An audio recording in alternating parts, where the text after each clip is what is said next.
Dis binnekort ons boekmakietie. Nou julle weet al, ons boekmakietie is altyd aan die gang hier teen die einde van die jaar, spesiaal vir julle om geskenke te kom koop.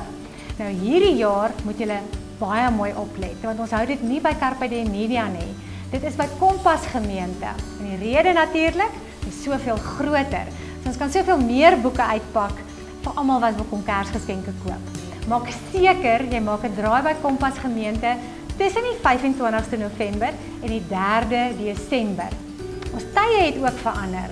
So ons is op weekdae in die middag van 4 uur af tot die aand 8 uur is ons by die gemeente en Saterdag die heel dag en Sondag tussen die twee dienste.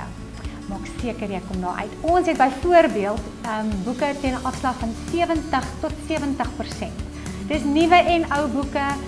Julle weet van ons fantastiese skrywers. Hierdie een van Susan Koetser, byvoorbeeld die Joernaal Bybel vir vroue, gaan net R40 kos. Julle, dit is 'n hele Bybel, die hele Nuwe Testament is hier.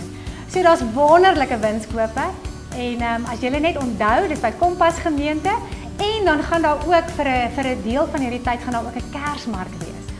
So maak seker julle maak 'n draai by ons boekmakietie. Dit begin die 25ste November. Mooi bly en totsiens.